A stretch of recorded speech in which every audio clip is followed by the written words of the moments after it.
V6 for the EV, riding around my city. You should come ride with me, yeah.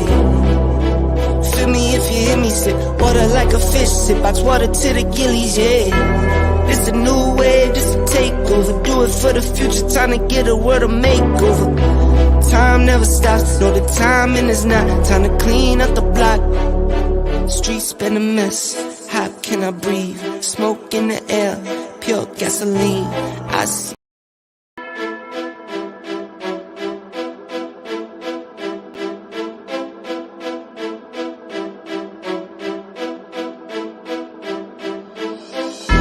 Switch that V6 for the EV, riding around my city. You should come ride with me, yeah. Feel me if you hear me sip water like a fish, sip box water to the gillies, yeah. This a new wave, this a takeover. Do it for the future, time to get a world a makeover. Time never stops, no the timing is not. Time to clean up the block. Streets been a mess, how can I breathe? Smoke in the air, pure gasoline. I see the news, see what you read. Change gotta come, put that on me and watch me educate. Yeah, we been could've started, but it's never late. Do it for my kids, yeah, let's set it straight. Do it for your kids, gotta set it straight. It's time to regulate, we need change now. We need solar, we need EV in the game now. Make it changes so the earth we know can stay around. Make it change cause we had no time for playing around. Let's quit the playing around. First rule to me, let's keep it clean. Watch how we build, clean air we need. Start from the floor, sweep up the scene. We going green, work as a team. First rule to me, let's keep it clean. Watch how we build, clean air we need. Start from the floor, sweep up the scene. We going green, we going green. New car goes zoom, but it's quiet. You can hear me come and think I'm lying. If I said I'm perfect, I'll be lying. I can't say I'm perfect, but I'm trying. I'ma give my all till I'm dying. I'm the new Captain Planet, here to make changes, not damage. World on my shoulders while I'm standing. I'm the new Captain Planet, here to make changes, not damage.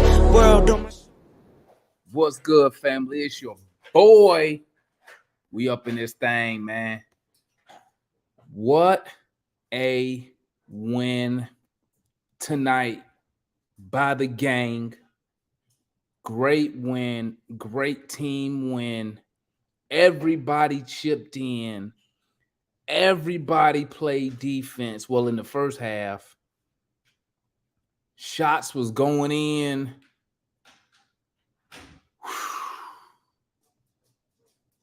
Such a great win, guys. Such a great win. But let me tell you something. I'm gonna tell you something right now. I'm not drinking a Kool-Aid. I'm gonna take this game by game. I'm gonna take it game by game because we've been here before. We've had a 5-game winning streak. We done had a close another 6-game winning streak.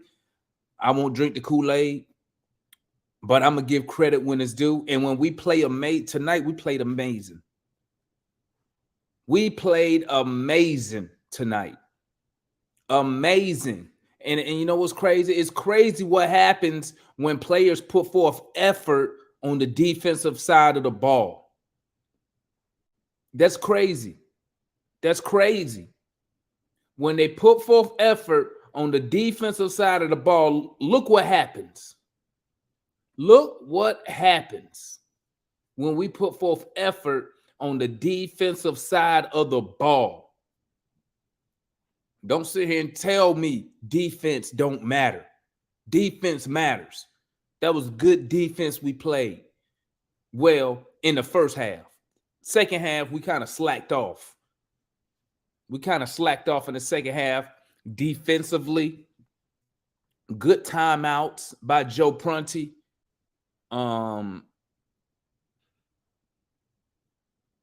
Everything was just going our way tonight, man. Like, that is crazy. When stuff just go your way, man, bro, that's a game we needed. Granted, they are Cleveland coming off a back-to-back, but y'all know me. I take all wins. I don't care how we get the dub. I don't care if Cleveland just played 10 games in a row. I'll take the W any day of the week. Now we are 500 ball club officially. We are a 500 ball club. That's a good way to start the homestand, guys. Great way to start the homestand. And then you got teams like Brooklyn getting blown out. They're gonna fall apart. So depending on how this team, listen, man. This is my thing. How long can this is just one game? How long can we sustain this type of play? Now, we're not going to shoot. Let's be honest here.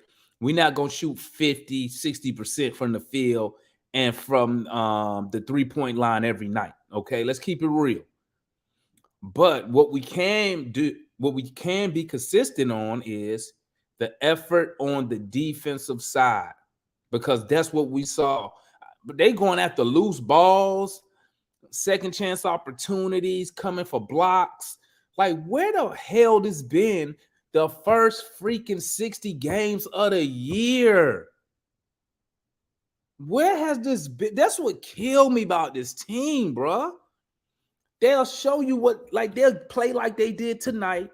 And I'm not talking about the offensive side, because I know we're gonna have nights where we're shooting 40%. But the effort we put in on the defensive side of the ball, where has that been? Why do we have to get a coach fired and go through all this drama and turbulation for these dudes to start giving a rat's ass? We jumped on, when we came out and we jumped on these boys so quick, they didn't even know what hit them. We jumped on them so early, man. Let me drop the link. Y'all come tap in with your boy, man. Let's talk tonight. Let me drop this link for the chat. Y'all know what time it is, man. Hawks win, big win, much needed win, I should say. Let's drop this in.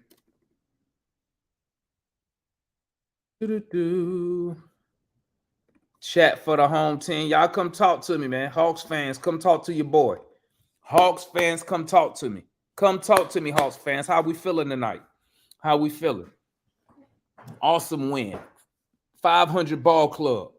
That's what I'm talking about. I mean, but like I say, man, every these last 21 games, guys, these playoff games for us. These are playoff games for us.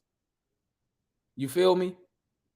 And the fact that, we got to go a whole season again, over a half a season and get a coach fired in order for these dudes to start giving a fuck, it blows my mind. They come out and show you the type of level they could play it on the defensive side of the ball. But like I'm gonna tell you, I'm not drinking the Kool-Aid. I need to see this over 10 games. I'm not going off no 1 game, no 2 game, no 3, no 4. Because we've been here before. The same shit when Lloyd Pierce got fired. Now let me see how we look at the 10 games. Then I'll start drinking the Kool-Aid. But I ain't no longer drinking the Kool-Aid if it ain't 10. Nope. They're not gonna sucker me in this time, man. They will not sucker me in this time. Let me tap in with my guy. Got my guy RJ up in the building. Got my homeboy Art Elliott in the building. What's good, RJ? Talk to me, man. What's your thoughts on the game tonight, man? Hey, man. First things first, man. It was a great win, but it's game by game right now. That's it. This is game one. Game one, great win. And the rest of it is game by game. First thing, man, I had posted in the chat, man, I wanted to say, shout out to Trae Young, man. He didn't run from his man tonight. He did not run from his man tonight. Dude played defense, and that's what you want to see. My next point I want to make is, though, I like what I saw, not just with the ball movement, but guys moving without the basketball. I think that's something that we've been talking about a lot, man. And I see analysts smiling right now, and I know what he's going to say. That's coaching right there. Well, I'm going to keep it real, bro. They didn't do no extra moving like that, dog. Let's keep it a buck. Let's be real here. On the offensive Hey, side, you know what happened on the offensive side of the ball? We made shots. we definitely made shots, That's but what we we did. can't deny the fact them boys were moving without the basketball. They wasn't, bro. They wasn't. Bogey was wasn't. moving without the basketball. Sadiq Bey was moving without the basketball. That was a huge key. But man, you know, all in all, man, it was a great win. I'm glad we won the game. That was a top 10 team as far as defense. So hey man, shout out to the Hawks, man. Great win. But again, I just want to say, hey man, this game by game. This is the first game, so let's get it. Talk to me, Mike. What you saw, my guy? What's your thoughts? Yo, man.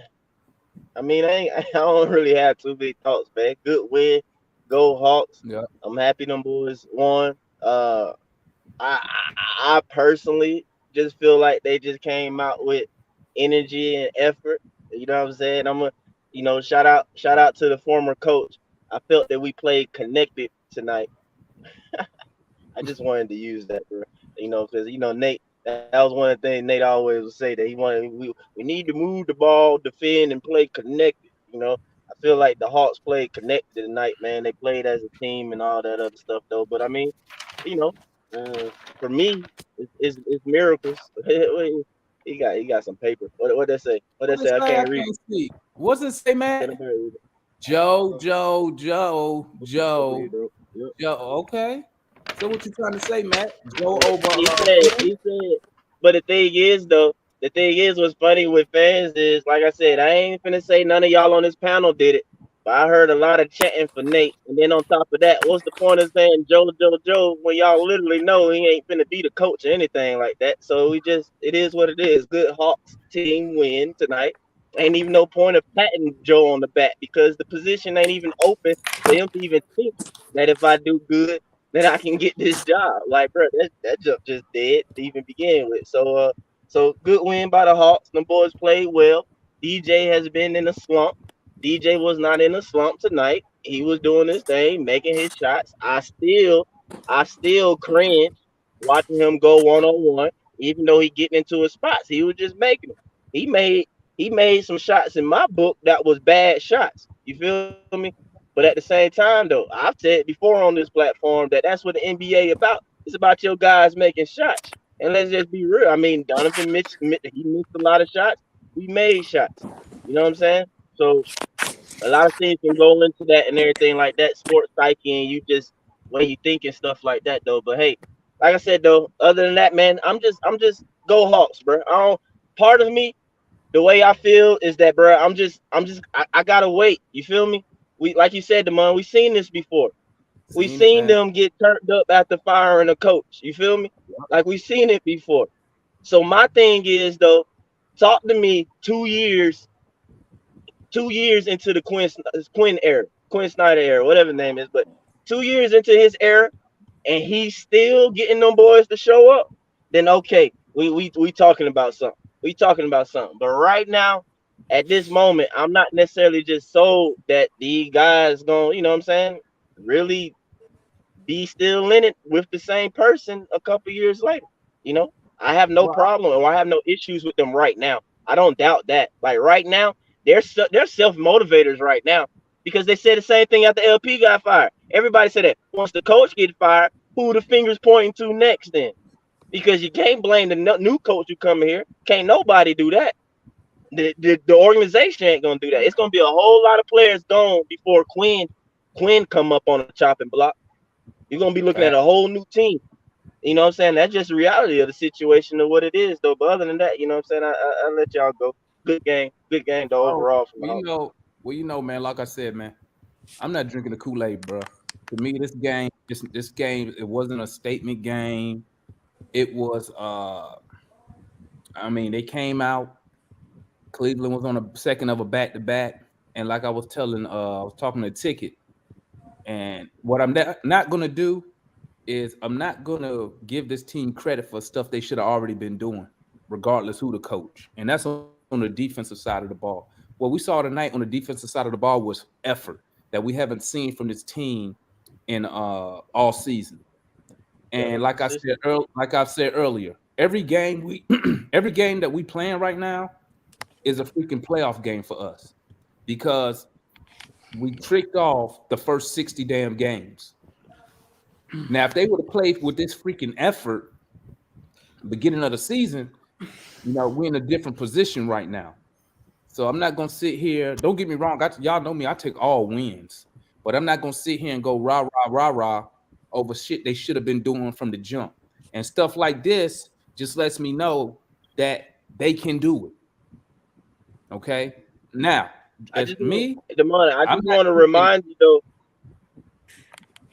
Go ahead, Mike. I just want to remind you and everybody that I was one of the first people to say that I believe this team will make it to the 6th seed though. So when they do that, I'm just gonna say I told them because the team bipolar, and they showed us again tonight. Well, I mean, I'm gonna say like this, man. I had bigger expectations than the 6th seed when the season started. Like you don't trade 3 first-round picks and a pick swap to finish in the 6th seed. I agree with that. And that's where we was at. I mean, basically last year. So my expectations at the beginning of the season when we traded for Murray was Eastern Conference Finals. That's my goal. If we don't get there this year, to me, and this is just my opinion. Anybody else, you can take everybody else got their own opinion. We don't make it to the conference finals. To me, the season is a bust. It's a waste of time because we could have done this crap without DeJounte Murray, which we did last year. So we just gave away 3 freaking first-round picks and a pick swap to be in the same position that we were last year. Feel me? Talk to me, Matt. Then we'll go to Foot. All right. So, Damon, Mike, I didn't hear RJ point, but what we're not going to do, we're not going to shortchange or diminish the excellent execution and tactician that was Joe Prunty tonight. Okay, in the first half, you shortchanged Nate all season when we win. Damon, what? No, Damon. We have never. And I challenge Mike and anybody, Gerald, you, anyone else. Name us a game we won because of Nate, where we came away from the game and we were blown away by Nate's strategy, his X's and O's, his game plan, any game. I challenge y'all to name any game in the 2.5 years he was here. You ain't gonna be able to find one, not one. Yeah, we do. Yeah, we can. I can tell you right now, Game 7 of Game 7 against Philly. You mean give the ball to Kevin Huerter the whole game? That's not a game plan. Exactly. That was his game plan. When nobody else was scoring. I said name a game we won because of Nate's game plan. No. I just told you. Give the ball. Huerter's not a game plan, Damon. It's obvious. He's the only one got it going. But did it work though? Did it work? All right, man. I'm talking. All right. Let's talk about tonight. Okay. Go ahead. Intensity, the energy, the intensity, the fire you saw from the court emanated from the sideline. For the first time in 2 years, I knew that our coach on the sideline had a pulse. Okay. He had a pulse.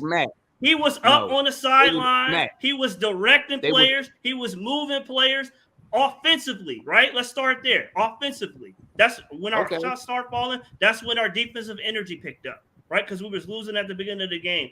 When we went into our sets, the first half, I saw sets I have never seen with Trae Young on the team in the first half. I saw back cuts. I saw flare screens. I saw UCLA cuts. I saw Iverson cuts. I saw wheel cuts or scissor cuts. We've never ran them type of sets ever when Trae Young is on the court. We may have run it when he's off the court. When he's on the court, we've never run that type of an offense. And that's what I've been saying, analysts too, for the last 2 years, specifically under Nate the last year and a half.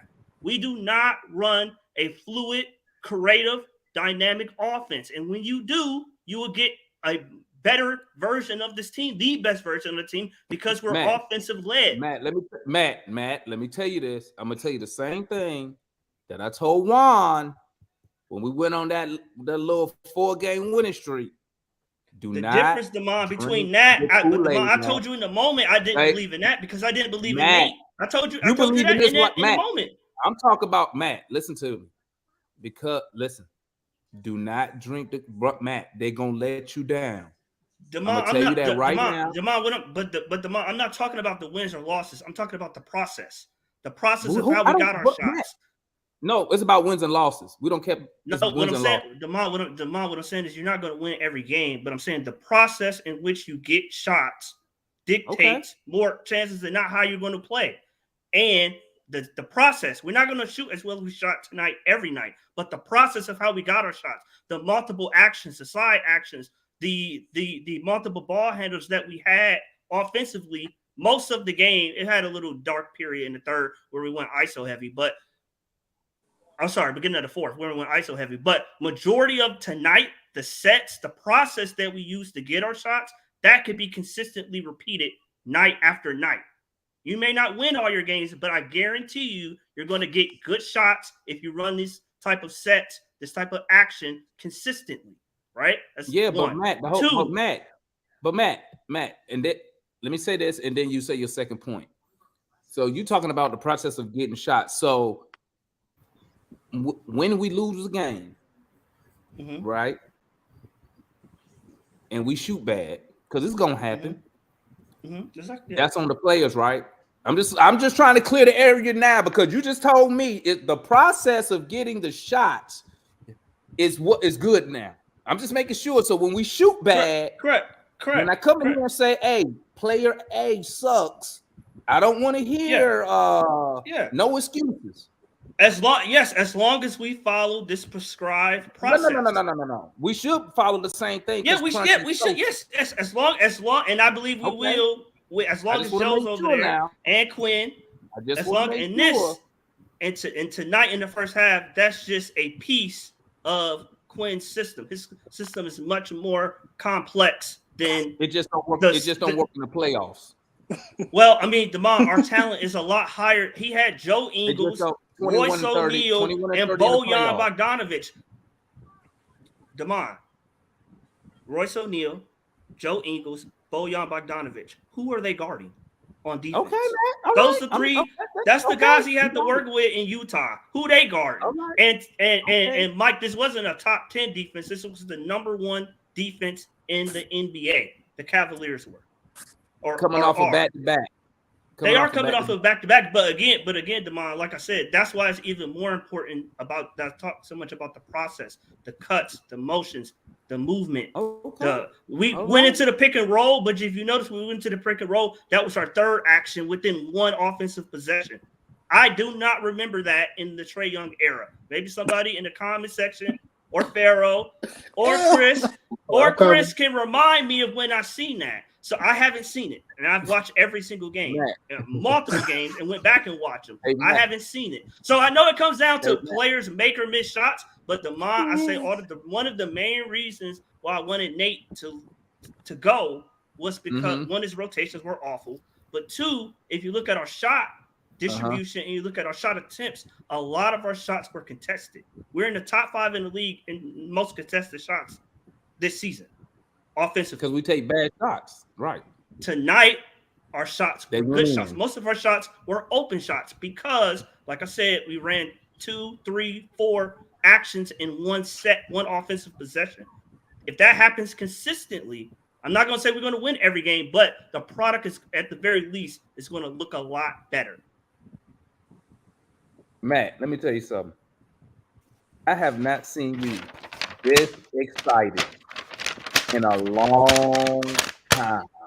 So I'm gonna sit here and I'm gonna let you get your shine on, because I don't remember the last time you've been this excited doing I'm excited about the process. And that's after, I'm excited about the process. Even when we win games, I ain't never seen you this excited. So I'm gonna let you get your shine on.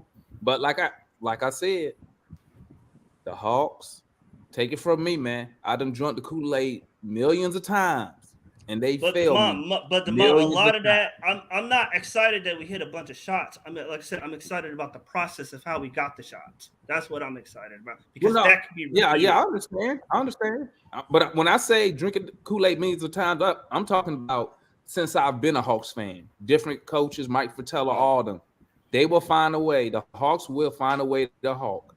Hopefully, they can prove me wrong. Talk to me, Coach Foot. What's good with your homeboy? Hey, man, just sitting here listening, man. So, first, I ain't happy about the win at all. Because, again, like I've always been saying, they're turning this thing on and off when they want to. We won because of effort and energy tonight. You know, not no sets, not no Joe Prunty or whoever. We won because they played high IQ basketball and moved the freaking ball on offense. One no second, third action. How many pick and rolls we ran? What we threw? Ooh, that's the first action. So when we didn't go through a lot of that stuff. The ball moved, they moved. That's simple motion basketball. And then different Joe Prunty did. This is Hawks basketball. Matt, I guess you seen this most of the season, Chris. Hold on. I guess you didn't pay attention to this run we went on this past month and some change, right? They were doing the exact same thing, right? The exact same thing. So early in the season, when we win big, that's what we do. We can play with anybody when we play high IQ basketball. That's all it was. Effort and energy. Then it slacked off in like the part of the second half. You can see on effort and energy on both sides start to wane a little bit. Until put Trey back in to get started. So Joe Prunty ain't doing that. It's these dudes. We gotta just listen to even on the Facebook thing. Nate this. Everybody like Mike said. Everybody just going off about this and that. We doing the same thing. Ain't nothing different. JJ look confident. This. I'm just sitting there like this stuff is hilarious to me. Again, like I said last night, I have no expectation for this team. If we play high IQ basketball, we can beat anybody. If we don't, that's what we're going to be. We are a 500 basketball team. It ain't got nothing to do with no X and O's or not culture. It's them dudes on the floor. So, that's why I stand with it. Good win. But again, I'm more pissed off because they keep teasing us. That's my issue. See, that's what. Listen, man. I am, and I tell everybody know I'm emotionally invested in this team, man. And I be wanting to get behind these dudes. So, listen, I'm watching this game. And remember what I told y'all? Was that this morning? I think it was this morning when I said, when I saw game 1 when we beat the Mavericks, I was already drinking the Kool-Aid. I was like, we going to win the championship. Next thing I know, they let me down once again. So, I mean, don't get me wrong. I love this win. I love the effort. And like I said, what gets me upset, and I know Mike agreed with me on this, we on the same on this, is that we know they can do this mess, man. Like, why does it take us to be an under 500 club, get another coach fired to be inspired? Like, that blows my mind. But y'all, like I said, your boy, I take all wins, and hopefully the players can keep this up. Talk to me, Pharaoh, then we'll go to you, Blackberry. Blackberry, this your first time up here, my guy? Can you hear me? Blackberry. No, this ain't my first time up here. Okay, so we're going to go Pharaoh, then we'll go Blackberry, then I'm going to bring Tangy. Okay, talk to me, Pharaoh. How you feeling, my guy? Okay, so a couple of points. First one, good team win. Good team win. We take all W's. I agree with you. Second point, I agree with Mike. I don't know why you got the pom-poms out for Joe Prunty when you know he might not even be here Sunday or next week. It's not necessarily about. I'll let you finish. It's not necessarily about Joe per se. About him individually. It's about this. It's about the process that he started to put in place, but more so than himself. Third point, Joe himself said he wasn't changing much different than what they already had. You wanted a game. This looked exactly like that game when we beat the shit out of Phoenix. No, it didn't. Yes, it did. They made a bunch of shots, and they moved. They had effort, and they made a bunch of shots. It looked just like that Phoenix game. Mm-hmm. Like I said, I'm glad we won, but I'm not finna get all excited because they'll fuck around and lose to The Nets.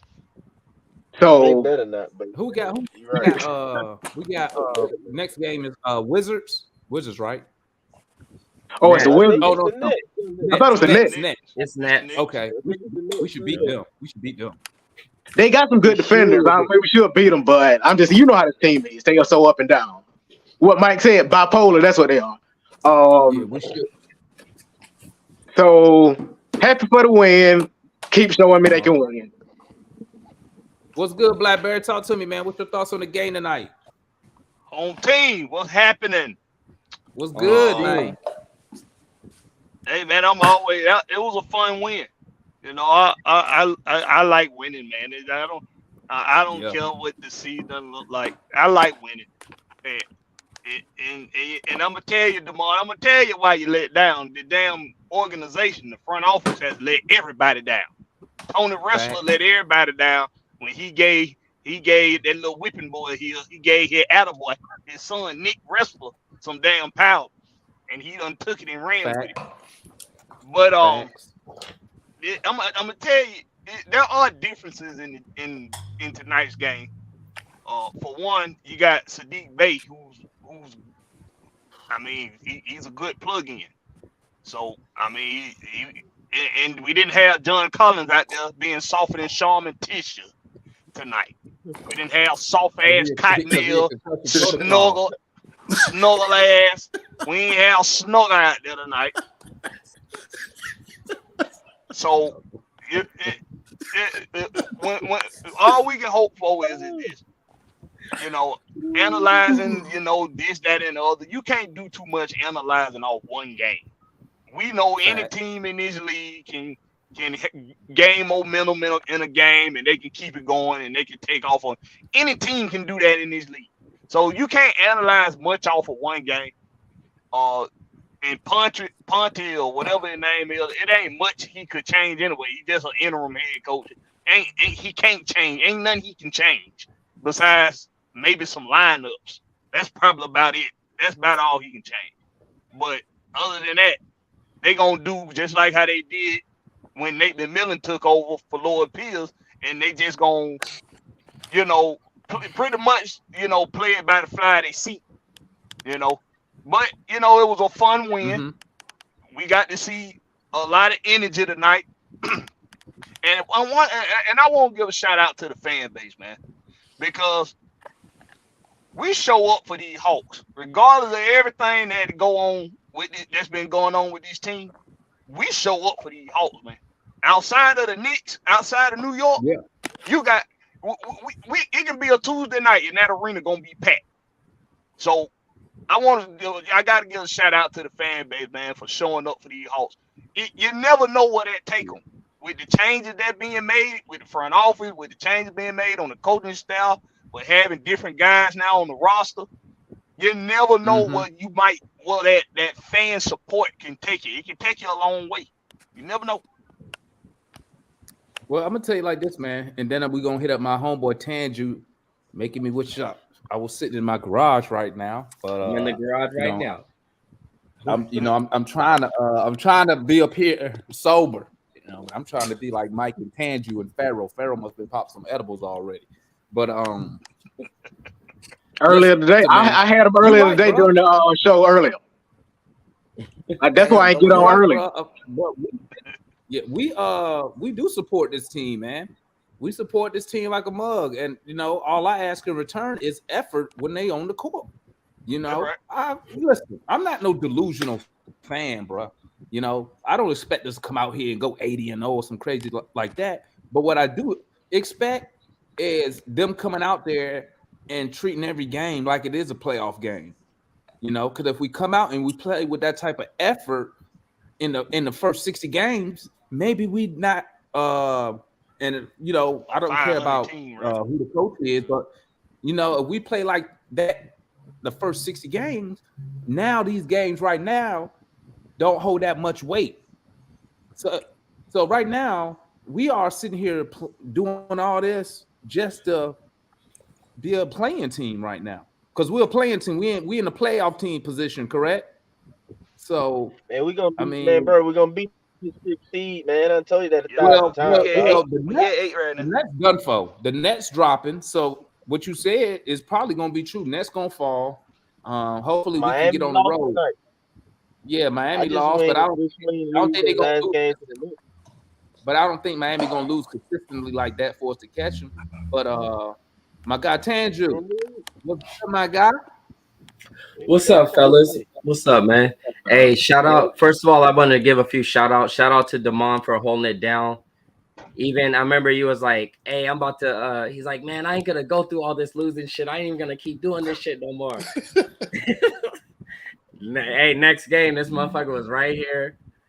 Game after that, right here. Game after that, game after that. We went on a little 5-game winning streak. Kept losing, and all y'all motherfuckers was right here. I was in the chat just talking shit, trying to irritate analysts, and You're an What's Atlanta good, my fan. guy? You What's your love thoughts getting on the your game heart broke. tonight? all right. So, hey, just shout out to the team. Shout out to the team. Everybody did what they were supposed to do. Shout out to Matt and analysts. I think they ain't trying to say it. You know what I'm saying? But basically what they're saying is Nate's gone, so now the coast is clear. You know what I'm saying? And I want to give a shout out to Joe Prunty. He from San Diego. I'm from San Diego. You know what I'm saying? He and there got his W. You feel me?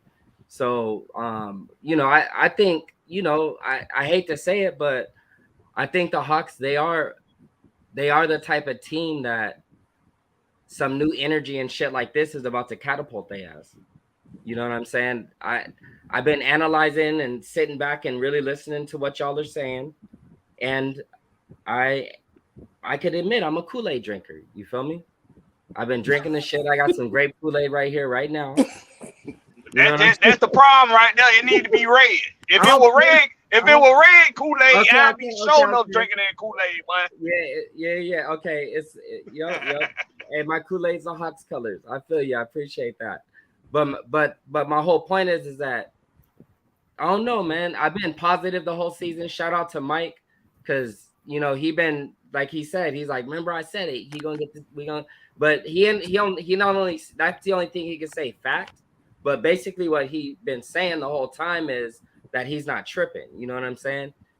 DeJounte came in. We had to figure some shit out. You got to look at the whole season as a whole. You know what I'm saying? We got to look at the whole season. So, we are hitting those waves. And I think we kind of got a little chemistry now. Shout out to Sadiq Bey. I think one person said it, but he hit 5 of 8 from 3. You know what I'm saying? Mm-hmm. Got to give him some props for that. Bogey hit 2 out of 3. Trey hit 4 out of 7. You know what I'm saying? Shit, what if we do keep shooting this good? What if we do? I know y'all saying we can't count on shooting this good, but what if we do? You know what I'm saying? If we keep the process you can't sustain an NBA team can't sustain shooting 60% from the field every night. That's not gonna happen. But check it though. But you know what I'm saying? I know we ain't gonna shoot that good. But I'm saying, what if we start hitting 40%? Because what Matt was saying is on point. Matt, what he was saying about the way we were running different plays and different shit, like the movement was different. It was different. The spirit was different. Okay. Well, let me tell you this, Andrew. Let me tell you this. Let me tell y'all this, man. I could care less about all this movement crap because no, but this is what I'm saying. I want to hear what you're saying. Matt was saying the process. I care about it and stuff like that. I feel like they got opened up. You know what I'm saying? Like now they're able to do some different shit that they weren't able to do under Nate. Granddaddy. But this is the thing. Tanju. Us shooting bad from three has nothing to do with the process, because we miss open threes. That's why we shoot so bad. But Demond, you got no rhythm. You got no movement. The ball not moving. It's sticking to one side. It's ISO. Nobody else touches it. There's no movement. That's how you shoot threes. If there's no movement there, that affects how you shoot. So you telling me? Okay, so what you telling me is this? What you telling me is this? The ball movement is the reason why they made the shots. That's what you telling me. Because listen to me now. Before you respond, You better keep that same energy when they start breaking shots. I'm gonna look into it and I'll be like, hey, Can I respond before Matt responds? Let me say something before Matt say what he say, because I kind of in a sense agree that the movement and the ball movement and stuff like that does help you make shots. Something else to help you make shots too is, well, getting to the foul line and playing some defense and getting out on the break. Right. Now, like for me, I always try and say, like, man, stop trying to reinvent basketball and make it sound so complicated. Like, in a sense, the way Chris was kind of describing, and that's his viewpoint, is that, hey, just play with energy, effort, and high IQ basketball. Sometimes I say it dumb, but I just do want to acknowledge, because analysts I see in his comments talking about Joe Prunty doing his job, talking about he running up and down the sidelines and stuff like that. And I see somebody else, I think Chandra. Okay. I'm not saying that's a bad thing or anything like that. I'm gonna connect all the dots for us here, all right? And I saw Sandra was saying that I think that's who it was in the chat, saying that Punty was actually telling them to move. Okay, all right. Well, I say Nate has told them to move the ball and move and stuff in the actual huddle. But as far as the activeness on the sideline now, not a lot of coaches, not too many, or some are. It's different levels to it. It is what it is.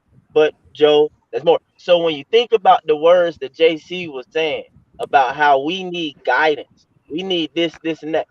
It's not necessarily a bad thing. It's just a matter of like, it's tough, because for me, basketball is simple and basic or whatever. You play with energy and effort, like you don't necessarily have, especially at this level or whatever, you don't necessarily fully need to have plays or whatever for you to cut. You see open space, you see defender head, you see them tight on you, you boom boom, Iverson cut, whatever names, all this stuff and everything. You do it. You move the ball. Basic basketball IQ, when you're unselfish, when you're playing basketball, the cut is so perfect. Even if you got a jump shot, you can't help but to pass it, because it's just something in you, just like, I had to do it just unconsciously because you opened it. You know what I'm saying? So again, I mean, it's good. I'm looking forward to it, to somebody who, yes, going to hold their hand more, because a lot of things that y'all saying, bro, it really remind me of how I coach my 6 to 8 year olds when I coach. Because when I coach young kids, and like I'm very, telling and instructing the entire time in the game, and having to tell them, hey, because all right, we had a lapse. Okay, that's good on the coach. You got to try and bring them back in, reel them in. It was kind of tough, because even when we kind of got that under control again, it wasn't any different way how we did it. DJ was going one-on-one a whole lot that we seen him do with basically Nate. He was just getting to a spot and making the shot. Okay? And that lap started to end the half. You saw Trey dumb behind 3 that he shot or whatever. He just like, well, we up 30. Let me do some bull real quick, and whatever. You can't get too mad. You don't berate nobody about it and really get in the grill about it, because you're up 30. But at the same time, though, that's a maturity standpoint. You playing a good basketball team still. They not gonna lay down. Let's take care of each and every possession until, like, hell, basically the game over with. Just about, bro. You know what I'm saying? It's still first half, so it's still kind of in a sense crucial. And that kind of built up, because you saw Neto made that BS right after, and that was a little run and all that type stuff. So you don't want no type of build up, not that early in the game though. But what's up, Demar? Yeah, I got a question for the panel, man, in the chat. Sadiq Bey, we saw what he bring to the table. Okay, we see what he bring to the table. If you Joe Prunty, and when John Collins get cleared, do you bring him back, or do you keep Bey as the starting forward? Talk to me, Foot. What you think about that? No, JC still the starter. He's still the starter. Okay. What's your thoughts on that, Matt?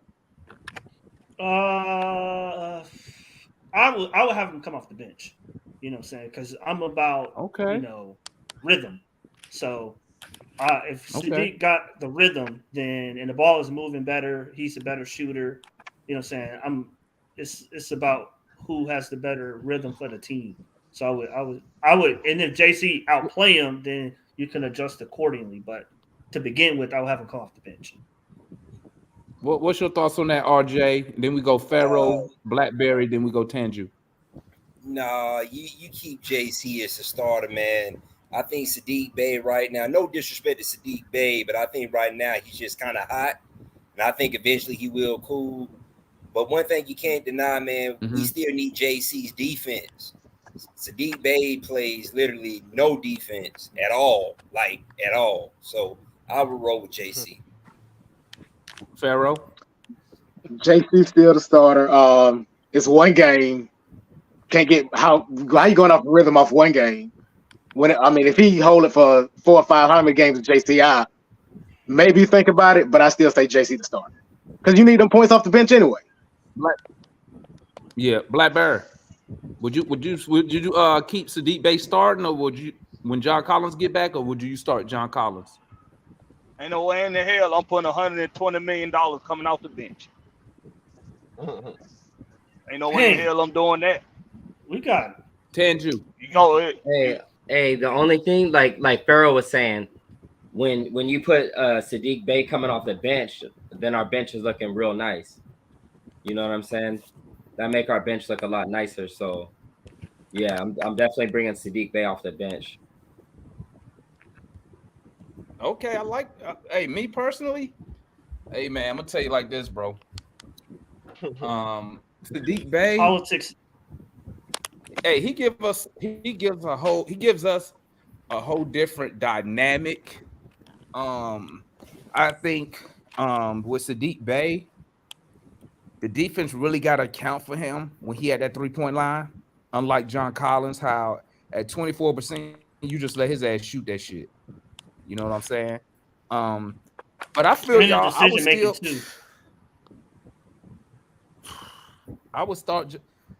I think I'll start John just because he makes so much money, man. But bruh, this was a good ass win tonight, man. You know. Yeah. Regardless positive for the of future, the coaching, man. I think we got a good squad. We know we got the talent. You know what I'm saying? That's the whole thing. So, shit. Like I said, I'm gonna drink the Kool-Aid and I'm gonna ride the wave. And because if y'all listen to Trey before the game, I got a question for you. Hey, Foot, I got a question for you. What would it take for you to believe it, to drink the Kool-Aid? 2 wins, 3 wins, 4 out of 5 wins, or are you pretty much saying this season pretty much a wash? No, I'm not saying it's a wash or whatever. Okay, we know what they're capable of doing. They keep letting us down. I mean, technically, we all drink the Kool-Aid because we've seen him talking about it.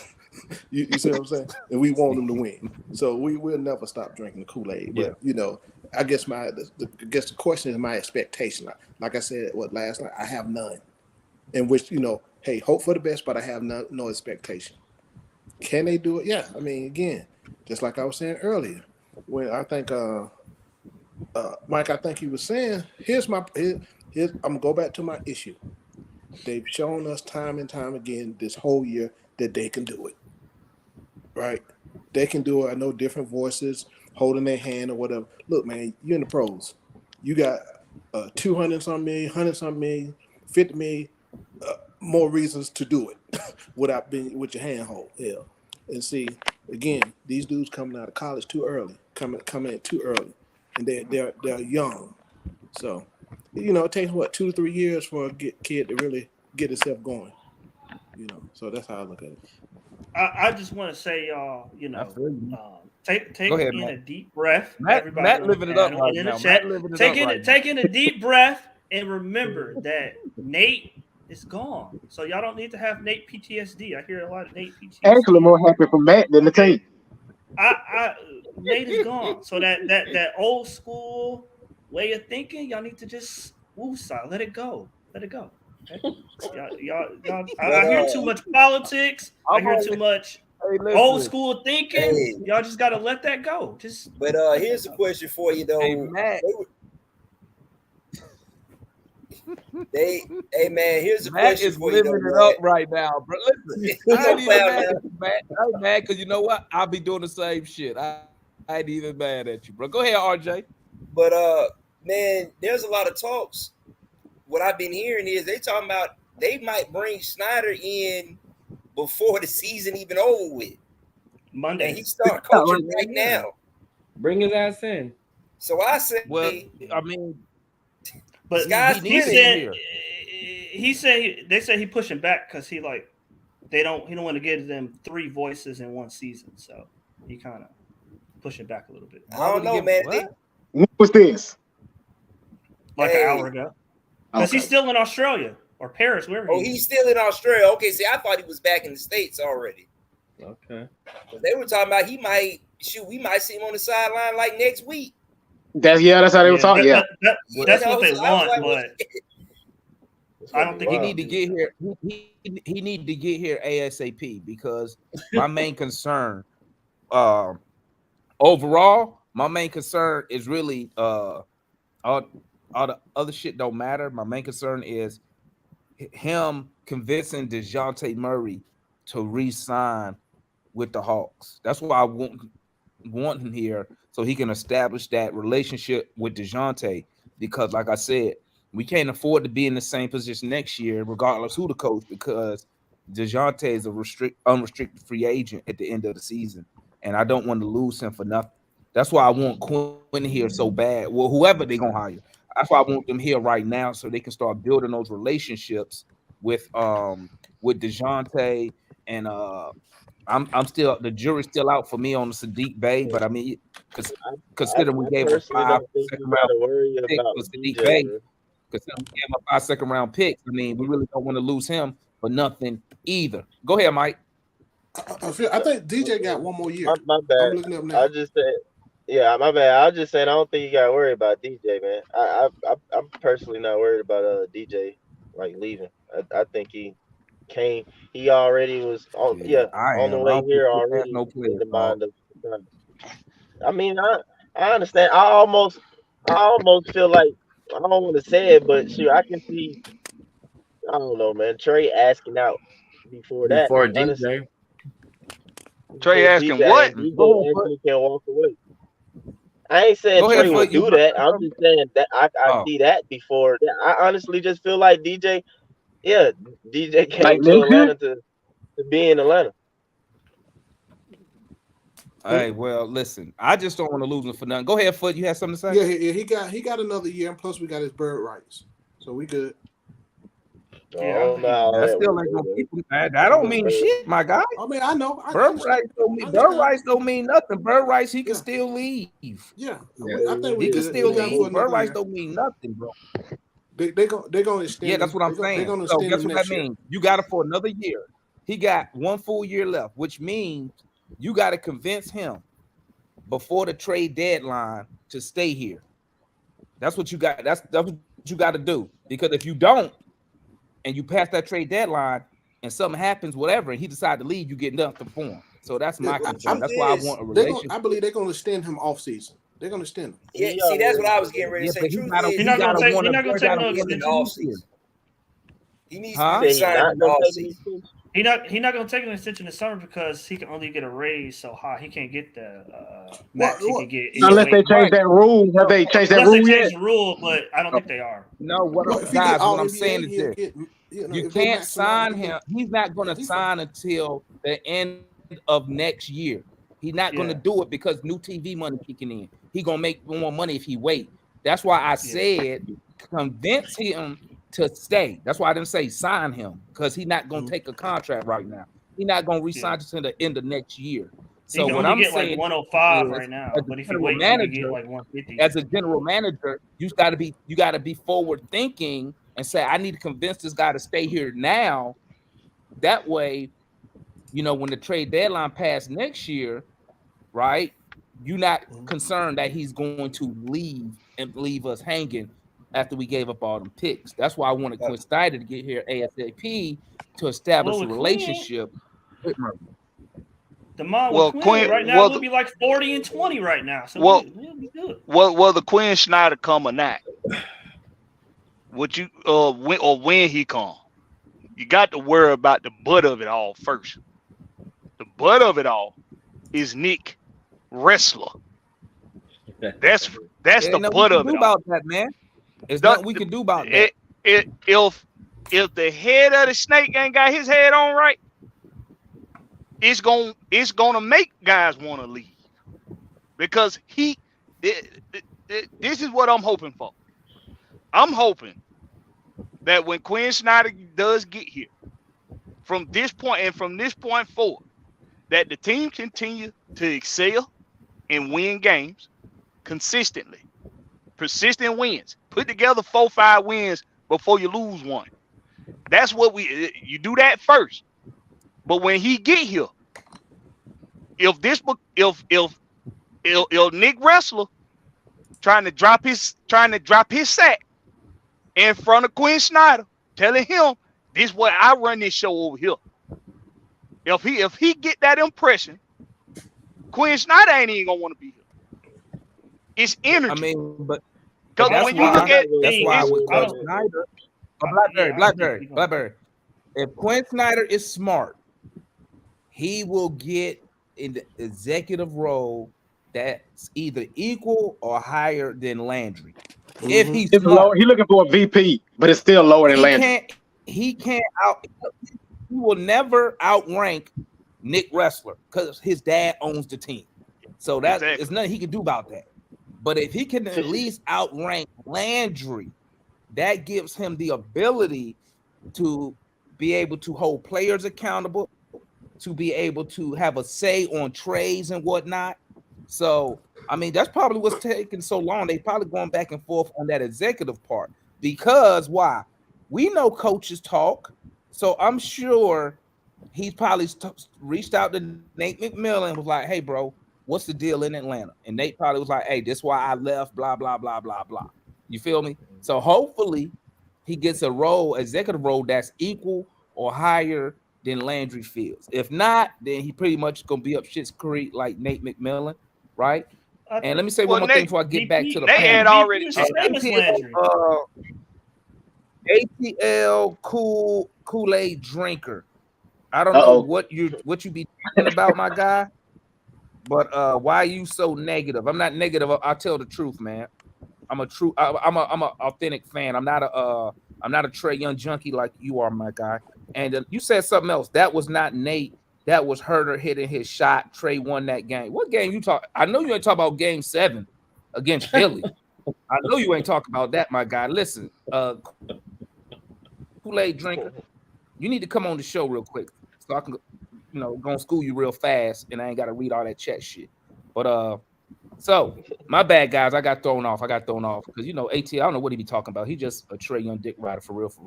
But so Matt, yeah, how we gonna finish? We gonna win 16 games or? I told you. More. So what we got now? We 15-7 that's left, right? So again, like I said before, and if y'all gonna say for real, really, as outside of Hawks fans, as basketball fans, if y'all gonna say y'all watched that first half and y'all didn't see any type of new sets, I mean y'all being disingenuous. Like no, the ball movement didn't look no different from what it usually looked. Trae even said himself Trae even said himself they implemented 4 new sets and all. He already said that before the game. It was different sets. It was. So he already said that's why there were so many weird ass open shots. He already said they was going to implement 4 new sets in the game. So that's how I know, and that's what I saw in the first half. So I'm like, I don't understand how you didn't see that. But what Damon is saying, Matt, and what I think Damon is trying to get through to you is, you saw that for one game. Teams adjust. Teams watch film. They watch tape. So if they can continue to do that, then we can maybe say, okay, we can hang our hat on the new stuff that they're doing. But the ball movement, regardless of the sets, the ball movement didn't look no different than what it usually looked. The difference is they knocked down their shots. But that's the difference because they were, like I said before at the beginning, the Hawks, look at contested shots. The Hawks are league leaders in contested shots. Tonight, I didn't see barely any contested shots. I saw a lot of open shots, a lot of dunks. I saw them as wide open shots, bro. I seen them with butt naked wide open shots all year long. I don't want to hear that. They may miss some open shots, but I'm saying if you look at the number of contested shots, we're last in the league in assists per game. We're last in the league in passes per game. That's what I'm talking about when I talk about the process. We're last in the league in assists. You know what this we're sound last like, in the man? league in passes per possession. And you know what this sound like? It sounds like the roles just reversed. Because if this was a game and Nate was still the coach, Matt and analysts will be giving Nate zero credit and say everything, and they will be saying, "Oh, the shots just went in." I did, but Demond, I just told you in the first. And now, since Nate's not the coach, we all flipped it, and now it's no. This is exactly what y'all do. Y'all give Nate, y'all, no matter what we did, y'all gave him no credit, zero, right? Yeah. But now, since he's not the coach, the roles have reversed, and now it's, hey man, Prunty and them did all this extra stuff, and we sit, and now we don't on the other side like, bro, he didn't do shit. I'm just laughing because the roles just reversed. That's what I just said. But that's what I just said. If you go back and you rewatch the first half, or even highlights on YouTube, the first half, if you for real and you really watch those highlights and you say you don't see anything different, you're lying. Or I won't say you're lying. That's hard. I'm gonna tell you, man. It's disingenuous. I'm gonna tell you like this.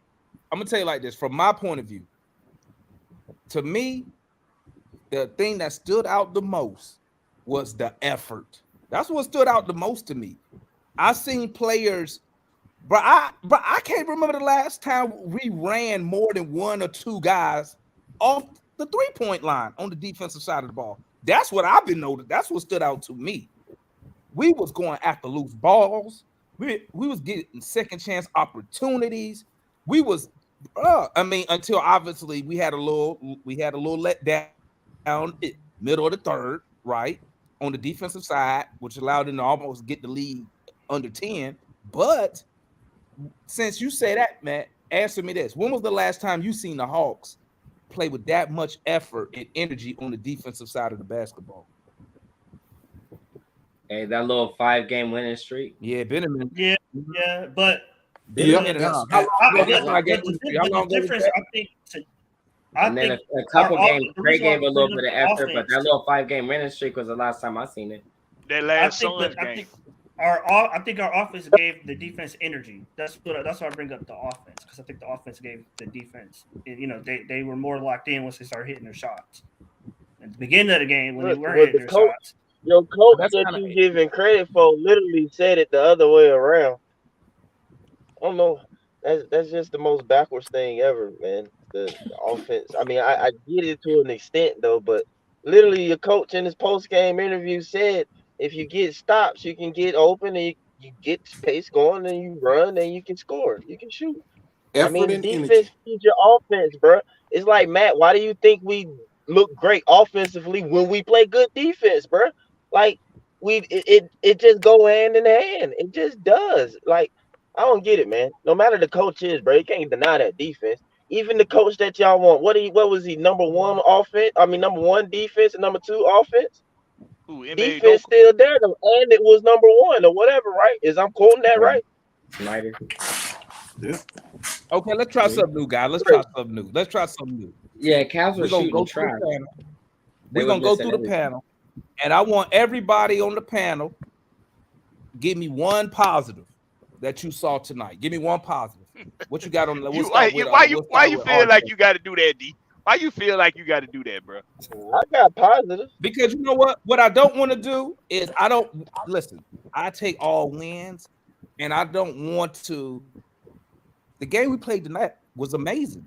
Now we all pretty much have different opinions on how we got the win, but so I don't want to rain on a victory night. You know what I'm saying? And I kind of feel like we kind of, going down there raining on this win. You feel me? So RJ, give me a positive. You rained on Nate Wayne. Listen, the biggest positive thing was Trae Young getting his guys involved early, man. I think that's when Trae Young is at his best, man. When Trae gets his boys involved early and he gets his points on the back end, that's when the Hawks are at their best, man. Yeah, I totally agree with that. Hey, man, Trae Young, get your players involved early, man, and get your points on the back end. That's when the Atlanta Hawks, period.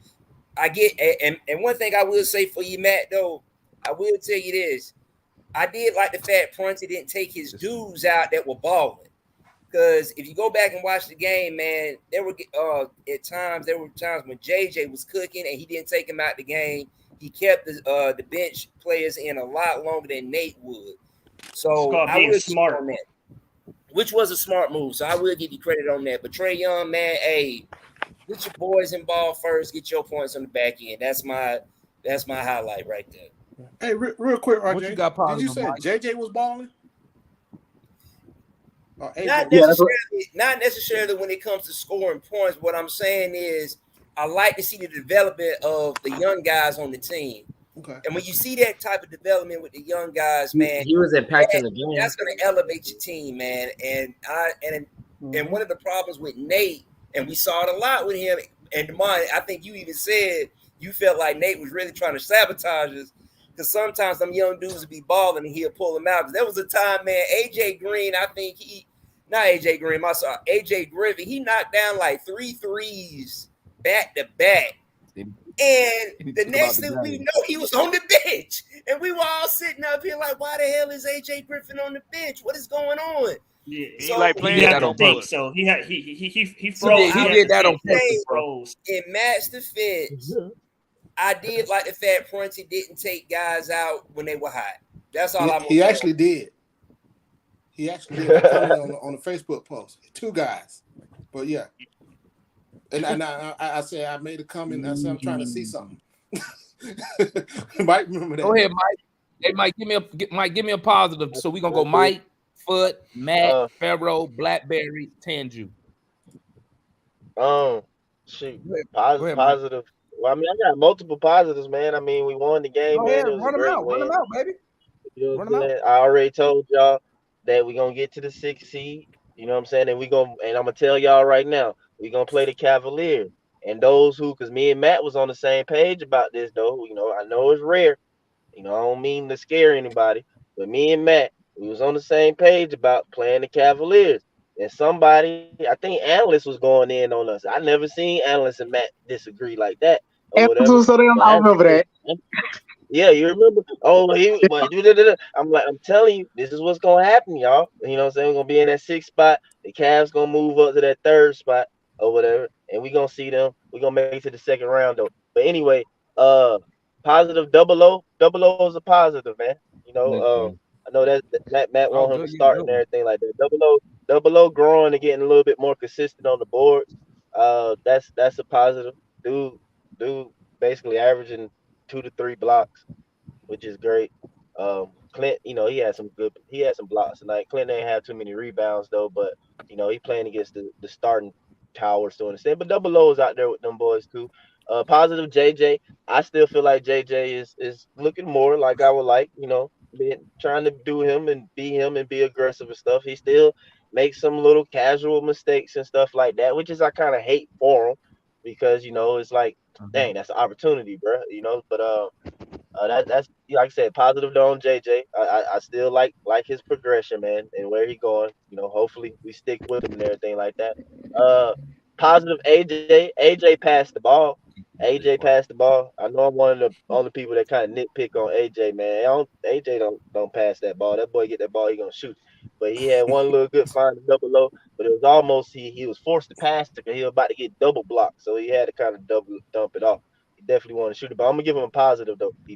He passed the ball a few times tonight, man. I thought was good things though. But AJ always kind of moved without the ball. I wanted to say that though. You know, even without Nate and everything, AJ always moved and relocated and found a spot. So that it's like, even within that or whatever, that's I hate to go down that path though. But anyway, that boy always looking for a bucket though. Always, yeah, always looking for a bucket though. But I mean, it's just basketball. I mean, but we harp on it. I've said it plenty of times. AJ was obviously bred correctly. That's all it is, man. He was obviously bred correctly. Yeah, I love it though. But you know he about to go straight. Then he gonna go in the middle and do his little dip thing and throw it in that motherfucker. But he be scoring. But yeah, that's all my positives, man. You got any positives tonight, Foot? Oh yeah, I mean, you know, effort and energy, right? That's where it all started with. Like you said, you get the turnovers, then you get the transition buckets, right? That's not really been talked about tonight on transition buckets. Those are easy buckets and get that momentum going. So, you know, overall, from the team defense was great. I mean, between Clint and Double O, they had a block party, right? They were just wiping the boards, man, what Clint did literally one time. We'll take that. I mean, hey, another thing that's positive, the ref didn't shit on us. Hey, I thought he was.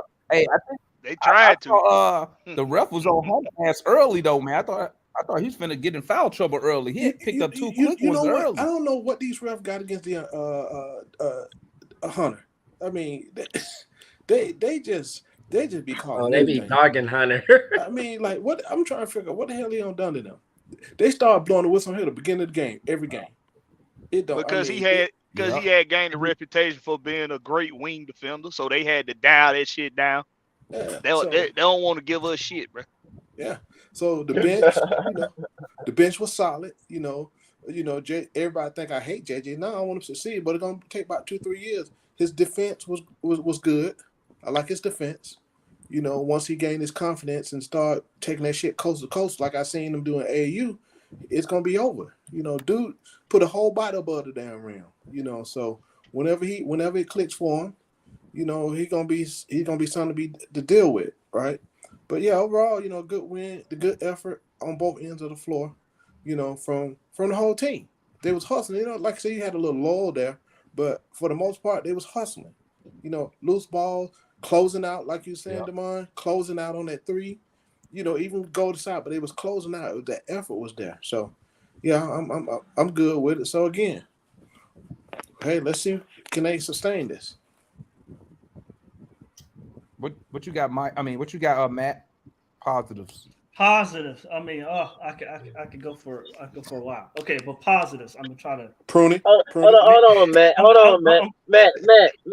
My bad, man. But Demond should have did this before Nate got fired. You should have forced him to do this on the victory that we had earlier in the season. I can't lie, Mike. I would have been barely able to come up. But around in this chair. All right, positives. Let's start with the sidelines. Okay, like I said, I mean, I was almost in tears with the movement I saw from the sideline. Okay, and you wasn't worried that somebody sitting next to the bench was having a heart attack, and there somebody was running over to make sure that they was okay. You actually saw movement and energy from the sideline. I mean, that's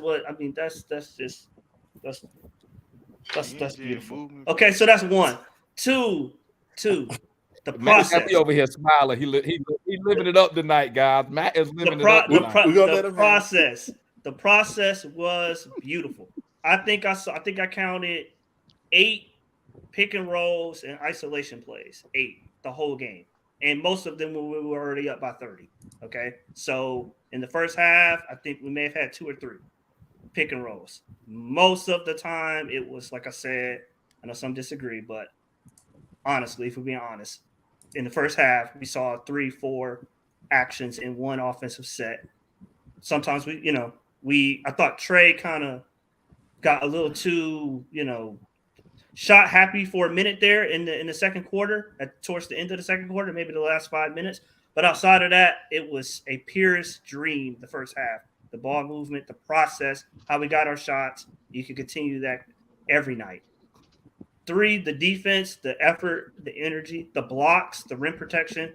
You know what I'm saying? I thought that was big. Clint got some blocks at the end, but I thought Onyeka really – I personally would start Onyeka and bring Capella off the bench. I mean, it's been trending that way to me for a while. So, but Onyeka, I think he's really grown into his role. JJ is, he really coming on strong. Mike, I don't know if you remember, Damon, I don't know if you remember, but I was talking about Sadiq Bey back in December. You know what I'm saying? Like, he was a very good get for us, especially for the little bit that we gave up for him. You know what I'm saying? So it's coming together. The process, though, is what you can depend on in going forward. The process. Remember that. Okay, Matt, question before I go to Pharaoh.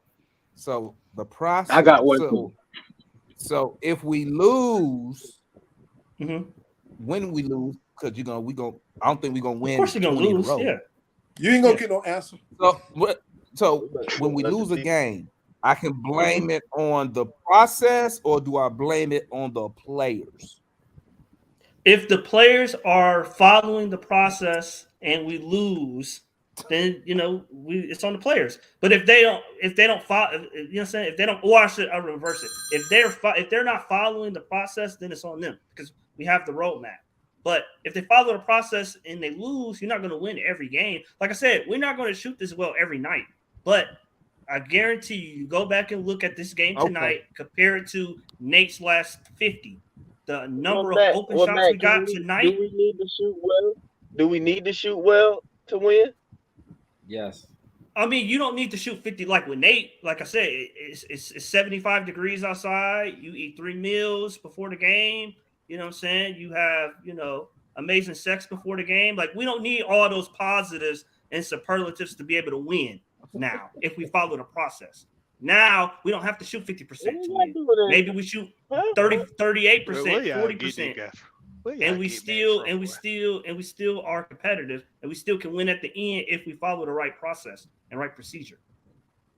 Well, I'm just trying. How you do that though? How do a team win when you shoot 38%? I mean, do the other team shoot 50%, or they have a good shooting night that night? They shoot 39%. What I'm saying is, Mike, you don't have to shoot if you follow the process, you don't have to shoot perfect to win. Under our previous coach, Matt, if we Matt, but the only process you talk about is on one end of the court, bro. No, I brought up our defense. I brought up our defense. Matt don't believe in defense, man. We know this already. Him and John don't care about defense. I didn't mention Oyeka blocks. I didn't mention Oyeka blocks. Okay, my bad. You're right, Matt. My bad. Matt only cares if everybody else play defense except Trey. He don't care if Trey don't play defense. Am I right? I'm saying, given his natural offensive ability, given his you think Cleveland is watching the game and tallying how many defensive wins Darius Garland get, or they care about how many points he scored? No, I'm just making sure. So, Matt, I'm just making sure we all on the same sheet of music. That's all.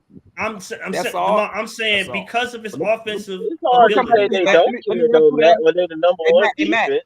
Matt, let me run through Pharaoh, Blackberry, Andrew, and then we'll come back to you. Pharaoh, what's your positives tonight, my guy? Okay, so I know we're in the middle of positives, but I just got one question. This is like a major question I got. Since when do we give credit to coaches moving up and down the sideline? Well, how does that apply to winning? But on to the positive. I want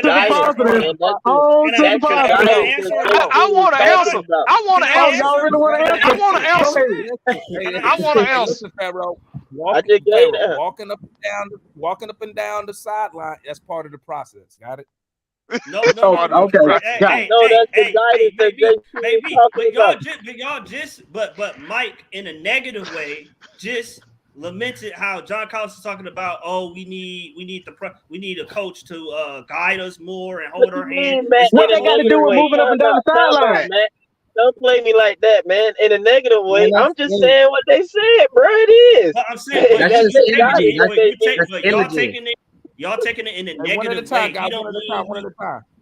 You don't need. I need somebody to literally hold my hand. What he's saying is, we need instruction from the sideline to remind us or keep us attuned to what the game plan is. So that's what John Collins is saying. He's not saying I need somebody to do like a fifth grader. He's saying he need a guy on the sideline to be, to direct them and remind them of their assignments, remind them, where the ball should be moving, as opposed to the former coach that was just like, you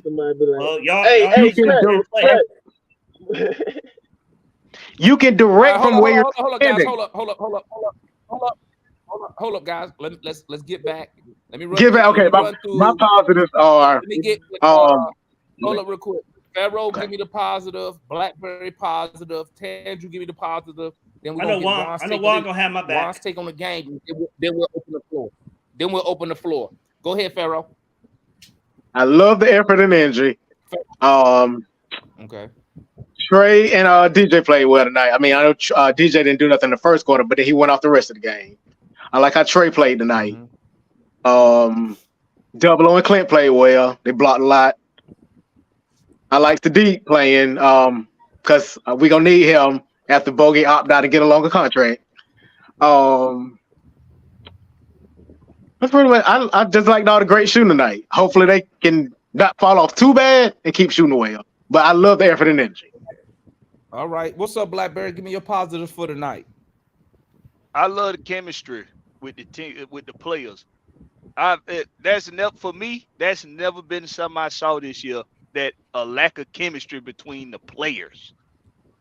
I like how we was able to add in Sadiq Bey, and Sadiq Bey instantly had chemistry with the rest of the team. And it's easy to do because regardless of what people want to say about Trae Young, he is an orchestrator of an offense. And when you have, and like somebody said earlier, I think that was our guy up top. When you got Trae getting everybody involved early, it's easy for him to bring out everybody's best abilities. It's easy for everybody to feed off of him. It's energy. So when he not trying to play hero ball too early and he get everybody involved, it allows everybody else to open up. So you got the Sadiq Beys who do what they supposed to do, be a 3-and-D guy, knocking down his open shots, being closing out fast on the wing. You got DJ being that second in command, going out there, and when he get that stroke going, when he can get to his spots, he getting to his spots, he knocking down his shots. You got Big O on the boards, not getting boxed out down low on the defensive end. When everything comes into fruition, everything comes into form when Trae Young is distributing the ball and getting everybody else involved. You see it night in and night out. When we don't have that, when we don't have Trae swinging that ball around the court, the rest of the team start to kind of like, oh, well, I guess it's just another one of them nights. But tonight, it was a fun win. That's to me, that's the hey, I don't care if we win every game from this point out that we win by 1-2 points. I like winning. So for me, it's winning, man. All right, Tanju, what's your positive to do when we go to the homeboy Juan, get his takes on the game tonight? Okay, so I got a few little positives. The first thing I'm gonna say is the front court. I want to say mainly Double O. Double O did his thing tonight. I seen him.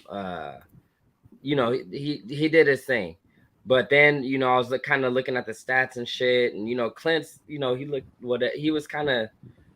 But overall, our front court, we beat them. We out rebounded them. You know what I'm saying? Jared Allen didn't go off, Evan Mobley, but I know it's back. So then the other thing is defensive effort. You know what I'm saying? I think, all of us was saying that. And then specifically the 3-pointers. You know what I'm saying? Trae, Sadiq Bey, and Bogey. You know what I'm saying? They lit it up tonight. And then shout out to Joe Prunty. You know what I'm saying? San Diego, California. I want to throw that out there again. You feel me? Let me go ahead and throw that out there. I think that definitely had a role in to do what it had to do.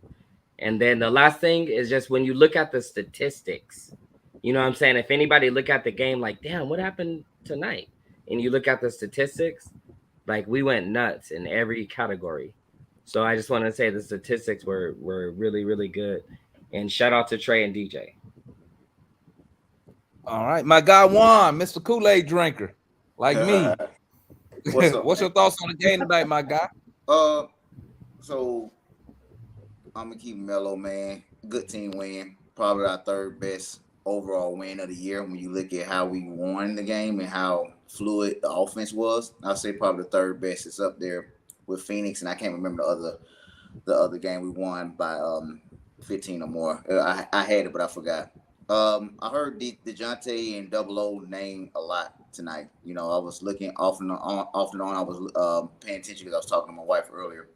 But I heard Okongwu and DJ name a lot tonight, and that speaks volumes to me because not only it's the additional all-star we brought in, and then Okongwu is frontlining that second unit on the bench right there, and Double O had a double off the bench. You know what I mean? So that's huge.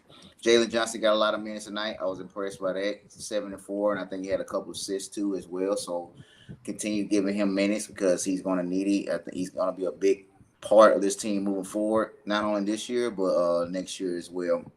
Trey had a really good game tonight. Had 34 points, got to the free throw line, was a plus minus 16, 18, 16, somewhere around there. Did really well facilitating him and DeJounte. DeJounte was a true second offensive threat, true second shooter tonight by making shot after shot. And then, I mean, if you paid attention, man, the Hawks had with 15 in the second quarter before Capella missed that hook shot, which he should have made. He had damn guard on him. He should have made, but I ain't complaining because Trey came back down, hit 2 more free throws, and we was off to the races again. But we hit 15 out of 15 shots, and like Cleveland broadcasters, they were in shambles, man. They were like, I don't know how they can keep making these shots like this. So real good win. I'm not drinking Kool-Aid yet. Like I said, we came out the All-Star break. We got fresh legs. Guys had plenty of rest. Had a coaching change. We always do well when we have a coaching change, given it's been 2 here in the last 3 years. So I expected them to play the way they played tonight. You know what I mean? Joe Prunty, shout out 1-0 in his short tenure with the Atlanta Hawks right now as a head coach. So give him that. You know what I mean? But I guess I'll see how we move forward. You know what I mean? New York won big again. Julius Randle went off. You know what I mean? So we trying to catch them guys right now. But good win overall, man. All right. So, hey, guys, we got about 40 minutes to go. Floor's open. What y'all want to discuss? Oh, Matt's word of the night is, what's your word of the night, Matt? Productivity. Say again? It does start with a P. I couldn't hear you. I should have used process. I used prospectivity. I should have used process, but I used prospectivity. Okay. All righty. And you came up, and that's your word of the night. Why? Because it means something that you give definition to or clarity to. So tonight, the process, Joe, he gave us clarity and something we can develop into moving forward. And I also want to point out, Juan, that when Nate took over for Lloyd Pierce, we won by 1 point when the game winning shot in Toronto. Tonight, but we won 8. But we won 8 in a row. Different. I know, but I'm saying we won in a total different fashion tonight. We man, a win is a win, man. Cut the shit. I'm just did we have a big break before that win? It was a totally different animal. That win versus this win, totally different. And we won, right? And then we went to the Eastern Conference Finals. So no, I'm not. I'm just saying. This is just so we know that all wins are not created equal. Like that. Matt, you petty. Yes, they are. A win is a win. A win is a win. Let me look at the let me look at the standard real quick. Let me see if we got 1 win or we got 1.5 wins for that. I'm just saying the reason why Cleveland is the number 1 defensive team in the league.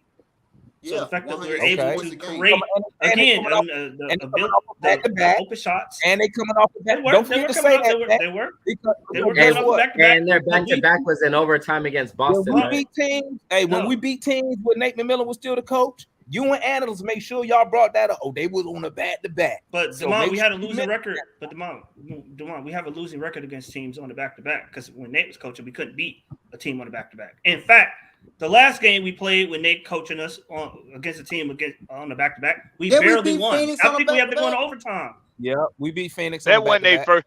Yeah, that wasn't their first time getting blew out this year. Like you saying that like this their first time getting blowed out. No, I'm saying with Nate. Hold on, I'm saying with Nate when we face teams when we have a rest advantage, and when we play them and they're on the back-to-back. Did we go to losing record? We got a losing record. That's all that need to be answered. Yep. You said what? Hey, but I Man, got one for you though. He Oh, gonna no, they make just he lost gonna to make a Denver. caveat to all Let of me that ask stuff y'all too. this. Yeah, they Y'all just played think Denver. That was a Fields tough is game. gonna botch this coaching signing though? What's Say that, that? RJ. No. Y'all think Landry Fields is gonna mess up this coaching signing though, man? No, it's The pretty only much way in he the, can in the mess Oh, bag. because he want him. He wanted. They say he really want him bad. Okay, the How can only he way he mess can it mess up? it up is if he don't want to give up any type of power to Quinn Snyder. That's the only way he could mess it up. And then if he mess it up, he probably gonna get that Charles Lee guy because they're gonna get a first timer who can come here and be a yes man. That's the only way he can mess it up. If he really about winning, he'll give up what he need to give up and get this dude up Oh, here. that's what I want. That's what I want to ask y'all. You hit that shit right on the head, bro. Because you hit the nail right on the head when you said that if we're not, because one of the biggest conversations we've been having is this front office or does this front office even want to win? That's no, a they want question. to make money. They want to make money. But That's what they Mom, wanna I'm do. saying the fact that they're willing to pay Snyder $8, $9, whatever it is, $8 or $9 million a year, to me that shows that they want Right. they want to win. But what did I tell you, Matt? What did I tell you? The money does not matter. What good is to being the coach if you don't have power over the players? I'm talking about. They No, I'm can talking give you about. 50 million. Matt, they can give you 50 I ain't talking million a about year, Snyder. right? And you go down there and coach. Go ahead. What you about to say? I'm not talking about Snyder. I'm talking about from the Hawks to be willing to pay a coach that amount of money. To me, shows that that they want to. No, you know what it shows, Matt? You know what it shows? It shows that these coaches out here, they know our front office is fucked up. So now you gotta pay extra. Yeah, to get these. he got some. He got some Well, power. why wouldn't you pay a first year coach $2 million a Matt, year? That's a Let good me ask point. you this, Matt. What has Quinn Snyder done? What has he done in his head coaching career to demand $9 million a year? What That's has he on the done? salary of Spoelstra, man. That's what there was Spoelstra and Popovich. And Steve He Kerr. don't win it. Yeah, no, I think he's earned. I think he's earned that money. You think he earned it? How when he got a losing record in the playoffs? How he Jazz earned didn't it? even make it to a Western Conference Finals, bro. Hold on. Demond, his Go record, ahead, man. Come his on. 'Cause I've been waiting for this all day. Come on. Again, he made a roster, a starting No, lineup. no.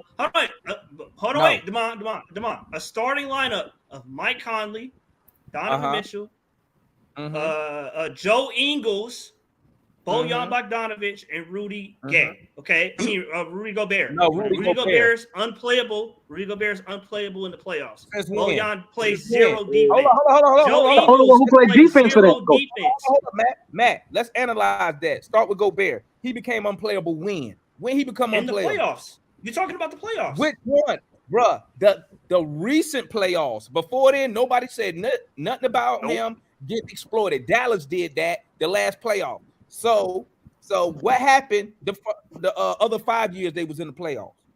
Defensive player of the year for like 2 of them, wasn't he? Three. He had 3 times. Who can't go to the basket and the perimeter? But hold on. If you go back and watch, which year are you talking about? The year versus Denver? The year versus Denver when Utah got up 3-1. What Denver did, they started to put. Say that one more time. Gobert They in was pick up, and roll. what were they up in that series? What were they up in that series, Matt? They was so up my 3-1, question to you is, what- how come Quinn Snyder didn't make the proper adjustments?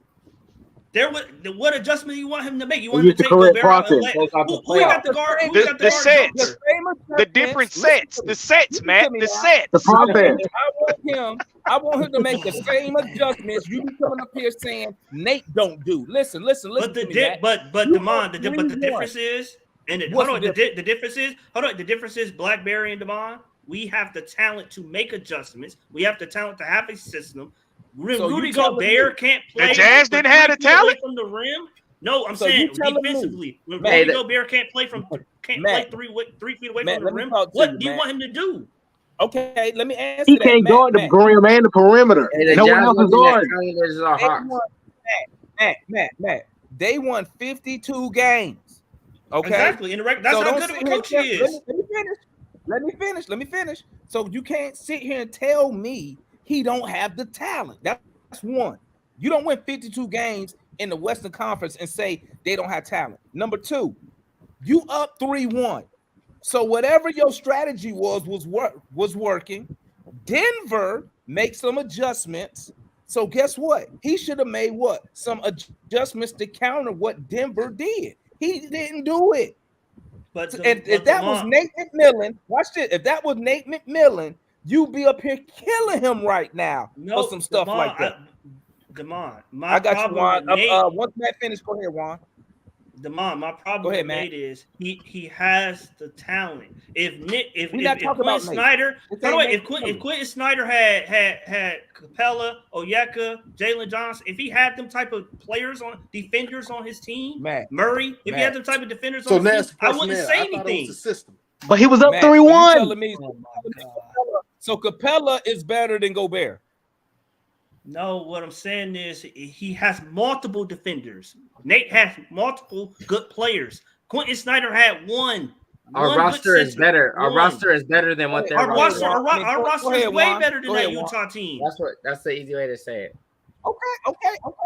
Go ahead, Juan. In Quinn Snyder's 7 seasons with Utah, only 2 times was he below a top 10 defensive team total. That's number 1. All right. Number 2, we tend to have short-term memory and realize there was a 3-1 in the bubble and up 2-0 against the LA Clippers, and they came back and beat them 4-2. I watched every single one of those games, and Utah just literally got beat 1-on-1. They took Rudy Gobert out of the game, and they made it an all-perimeter game. Terrence Mann went off for 41 points in Game 6 and literally blew them off the court, man. Why? Because Quinn Snyder was not able to make the adjustments. Donovan Mitchell was trying to play with a hobble ankle, trying to go out there and pull up all these badass threes, kind of like what Trey did in the 2020 playoff Eastern Conference Finals, and he was sitting there shooting them out the game. I watched Utah a lot. Why? Because it was prime time a lot over the last 3 years. That team was solid defensively. Bojan Bogdanovic can play offense and defense. He was a secondary ball handler. Mike Conley was an all-star with them. Joe Ingles was also another secondary ball handler. They had Royce O'Neal. They also had Derek Favors, Rudy Gobert. That team was solid. They had defense, bro. They had a lot of defense. Are you saying with a straight face that Joe Ingles? Are you saying with a straight face that Joe Ingles and Bojan Bogdanovic, 2 of the worst defenders at their position, were good defenders? Bro, I said, go ahead. I'll let you finish. Let me finish. Go ahead, I said, and I quote, man, they had secondary ball handlers who go 2-way players, man. All right. Joe Ingles and Bojan Bogdanovic in Quinn Snyder's system were playing above average defenders. Okay, that's all I'm saying. I'm not saying they DeAndre Hunter. I'm not saying they Kawhi Leonard. When they played the Clippers and it was up 2-0, what's the name? Tyronn Lue made an adjustment and he started going in there 1-on-1. It started rotating a more perimeter-based game and started trying to post them up and whatnot. And that's where they had to pull Rudy Gobert out of the paint. And next thing you know, they started attacking him. And then Kawhi Leonard and Paul George went off. All right. What Damon is also alluding to is, when he didn't make those adjustments, he didn't make the same adjustments as Nate made. That's the reason why they couldn't get out the second round at all. Because when he got to the second round, they started playing better talent. And again, if it would have been Nate, y'all would have been killing him. But okay, all right, Juan. So if he got Joe Ingles, so this is his wings. He got Joe Ingles, Bojan Bogdanovic, Royce O'Neal, and Jordan Clarkson. What adjustment is he supposed to make with them 4 players? What you mean? Or all bad defenders, by the way, individually bad defenders. What is he supposed to do? Bro, they was a top 10 defensive exactly team purely for off the 5 system. out of 7 seasons underneath. But Juan, that's exactly to my point about his coaching. I guess you need to say it in Spanish, Juan, say it in a different language. Maybe he'll understand what you're saying. Oh man, Matt, okay. This is what I'm saying. Y'all don't understand. Why did they not win if his system is so great? No, Matt, this is what I'm saying. See, what you're doing right now, you're trying to say that Utah don't have no defenders. But I challenge you, get on the computer, 2018, 2019, 2017. Pull up that team defensive rating on the season. I understand that.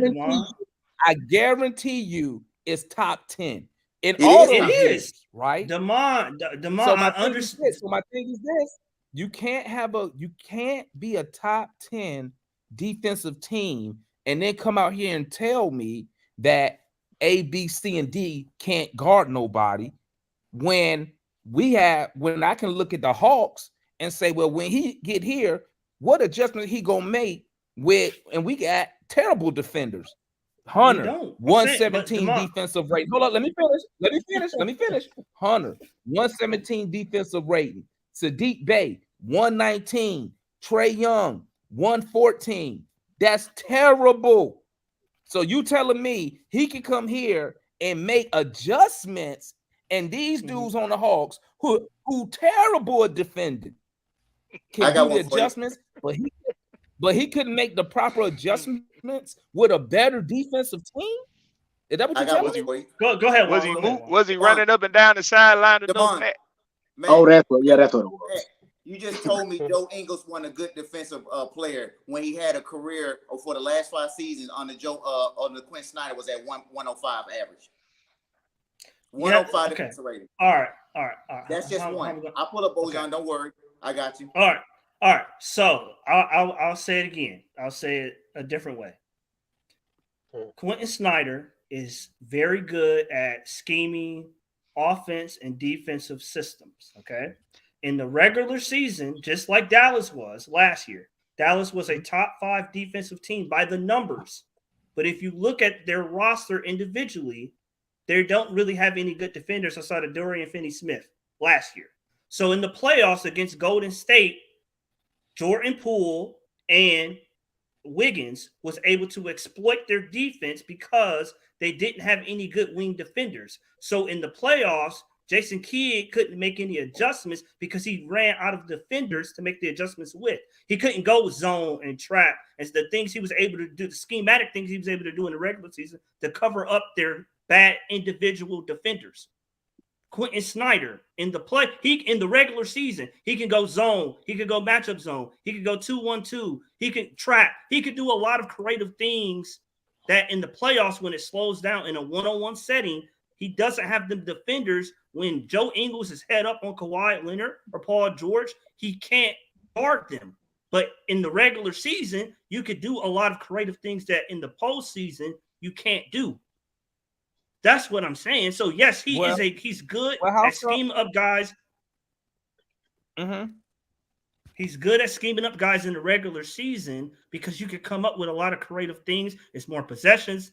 Except in the postseason, when you isolate it and it's one-on-one and you can't send a trap or you can't go to a zone or you can't do some of the more creative, exotic things on defense that you could do in the regular season, and you have to solely depend on one-on-one defense, that's when they got exposed every single year. He had Joe Ingles guarding Paul George. He had Jordan Clarkson guarding Paul George. He had, what's his name? Bojan Bogdanovic, who's a terrible defender, guarding Paul George. Look at Bojan's defensive rating outside of Quinn Snyder. Look at Joe Ingles' defensive rating outside of Quinn Snyder. Yes, his system can make a guy look better than what he normally is. That's the sign of a coach. So he can't scheme in the playoffs. So you telling me he was there for 8 years. He went to the playoff 6 times, and nothing in his head clicked and said, you know what? Maybe I should get better athletes. Maybe I should get better players. Hold up, because you keep moving stuff. So I'm trying to all right. But I'm you talking about players. Listen, I'm trying to roll with you here because what I'm doing is this is the same stuff you used to do with Nate McMillan. So I'm asking you this: it's totally different. 8 years in Utah, 6 playoff attempts, and not one time he said, "You know what, guys? Can I see that? We be getting our ass for the playoffs. Maybe I should get better players." He never thought about that. So, Damon, what was his title in Utah? Head coach.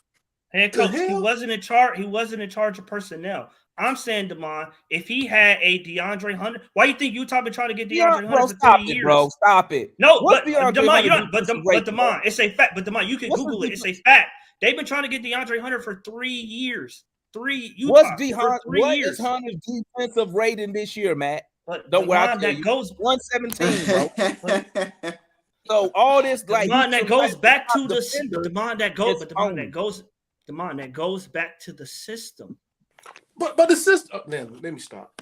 Go ahead. You know what? I don't understand what y'all don't understand that a system can make a player better than what he normally is. And what I'm telling you is Matt, what I'm telling you is this. This is what I'm telling you. And Quinn Snyder is a playoff loser. Okay, 21-30. And I blame him because what a good coach does is this is what good coaches do. And correct me if I'm wrong, people who coach. A good coach doesn't make players fit his system. He adjusts his system for the players to excel. Because guess what? You're not going to always have all the players to fit your system. Because guess what? I could say the same. Everything you saying, I could say the same thing about Nate. Hey, Nate, why the Hawks can't play defense? Because he don't have the proper dudes to play defense in his system. See, I could use the same exact excuse for Nate McMillan. What you doing right now, you making excuses because this dude is a playoff failure. The numbers say it. No, DeMar, what I'm saying, but hold on, DeMar, but hold on, wait, DeMar. Even in 8 years, even in 8 years, his playoff record is still better than Nate McMillan's in 8 years, and Nate been coaching. Listen, I don't care what Nate McMillan did with the other teams. I care what he did for the Hawks. I don't give a fuck what he did with the other teams. With us, Nate went further than him. His record ain't bad with us compared to Quinn Snyder. Quinn Snyder can't get past the second round 6 times, and he blew a 3-1 lead. If we blow a 3-1 lead, you would be here killing Nate McMillan. Nate couldn't get, but for some reason, Nate couldn't get a 3-1 lead. He's gonna give Quinn Snyder a pass, and he had a defensive player of the year to anchor his defense. Donovan Mitchell before his prime and in his prime, and y'all trying to tell me he didn't have enough dudes to play. Come on, man. The teams he lost to were not only better, but the teams he lost to were better at wing. Oh, talk about something. I'm telling you, bro, you just gonna keep going in circles, bro. The teams he played against all had better wing players. They all did. I just said 3 minutes. Okay, let's talk about it. Let's talk about it. Why do you think they've been trying to get DeAndre Hunter for 3 years? Because they need an upgrade at the wing. Because Royce O'Neal cannot guard Paul George in the playoffs.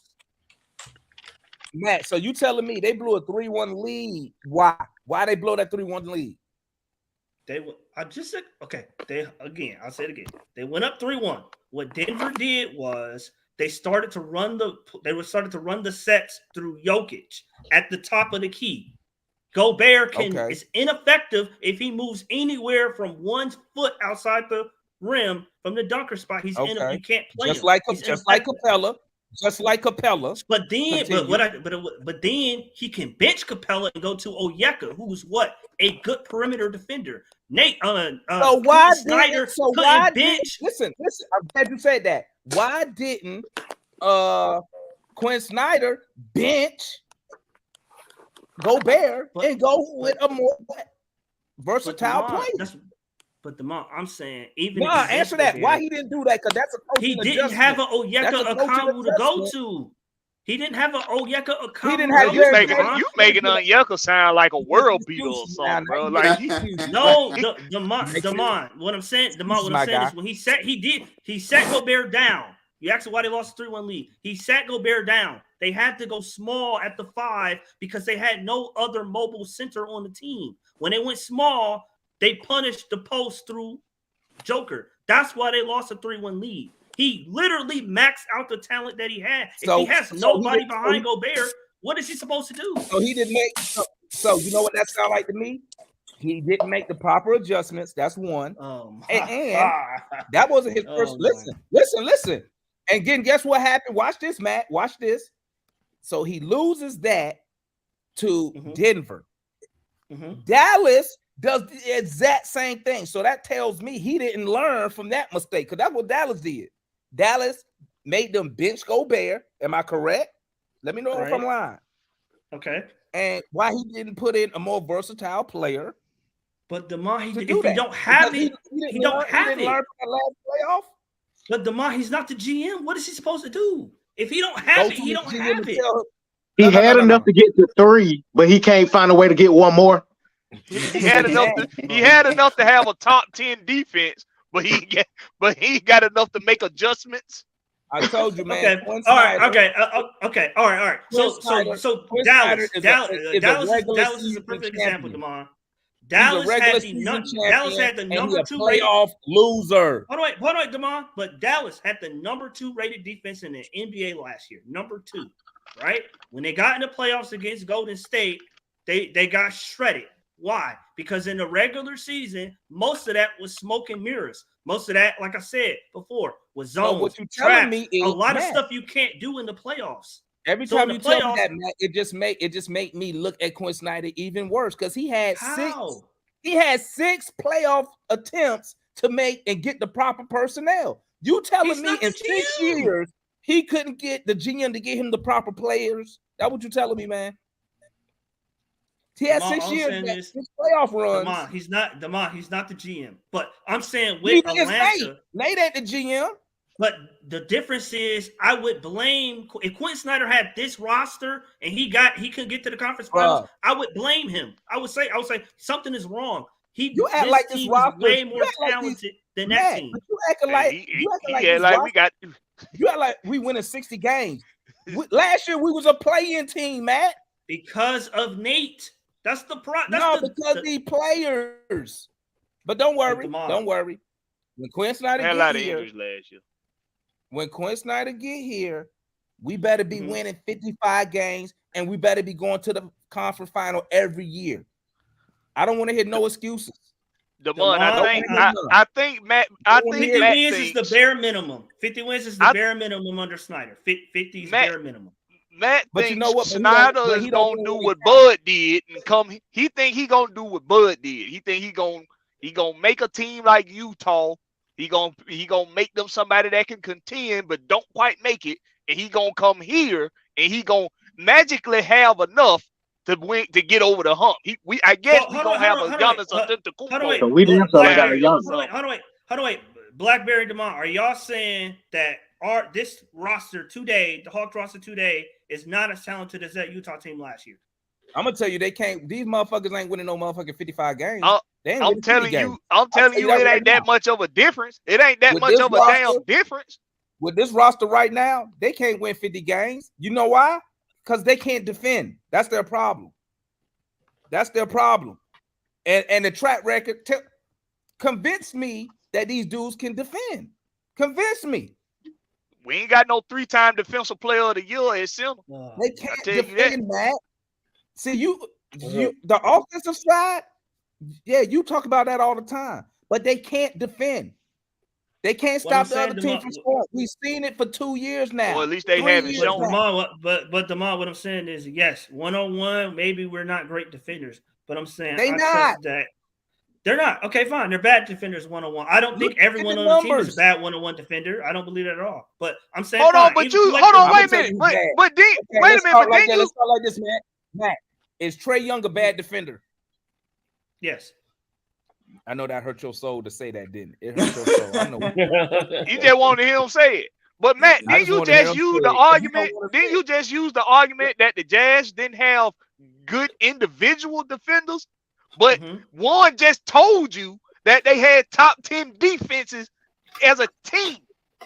But so now you're trying to say the Hawks don't have great individual defenders, but he can come here and make us a great defending team.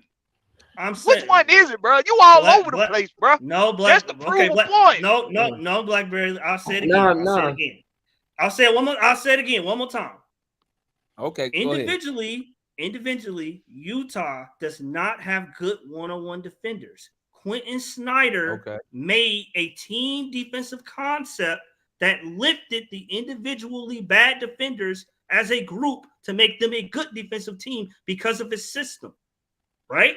Okay. When he gets to Atlanta, he can hide or make individually a few individual bad defenders good by coming up with a system that collectively as a group brings them up. That's what I'm saying. In the playoffs, What about the playoffs? What about the playoffs? In the playoffs, Smoke and mirrors. Okay, even if you want to say smoke and mirrors, that's fine. Give it to me straight. Give it to me straight, Matt. That's what you just said. Yeah, fine. It's smoke and mirrors. Fine. He did it. He did smoke and mirrors for 5 years. Cool. But I'm saying in the playoffs, if individually where they got exposed, the center position, the wing position, we're good at those positions. We're good at the wing and we're good at the center position. So he's not going to run into the same problems. Like I said, they've been trying to get DeAndre Hunter for 3 years to upgrade that wing position over Royce O'Neal. It's a reason. If they had DeAndre Hunter, they wouldn't have lost to the Clippers because they would have had somebody to guard Paul George. They didn't. I got $100, Matt.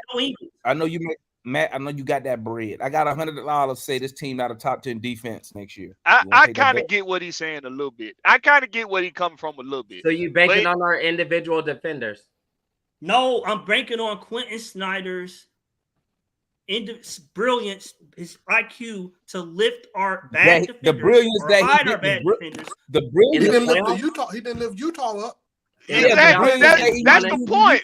When did he lift them up in the playoffs? And Tatum and Jalen. I just told you I just explained to you how he got a top 10 defense in the regular season. He was able to implement a system. So why didn't it translate over into the playoffs? That's what we're trying to get you to tell us. Okay, fine. I said again, it didn't translate. Again, hold on. I said again.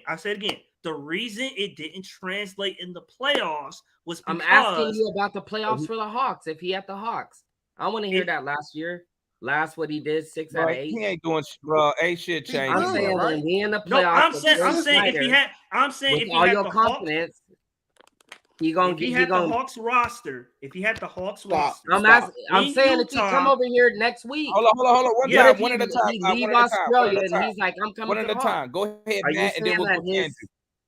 Hold up. Go ahead, Matt, and then we'll go Tandrew. All right. All I'm saying is, in the regular season, he can come up with schemes that work for regular season games. He can come up with traps and zones and different things. In the postseason, it's harder to come up with that because it's about individual matchups in the postseason. So he can't come up with this team concept, these different team concepts in the postseason. That's what I'm saying. It's a lot harder to come up with that in the postseason than in the regular season because in the postseason, it's strictly individual matchup based. And they did not have the defenders. He ran out of talent. If you put Gobert on the bench, who they got behind him? Can you even name their backup center the last 3 years in Utah? Anybody? No, their backup center. So you think we got better on-ball defenders?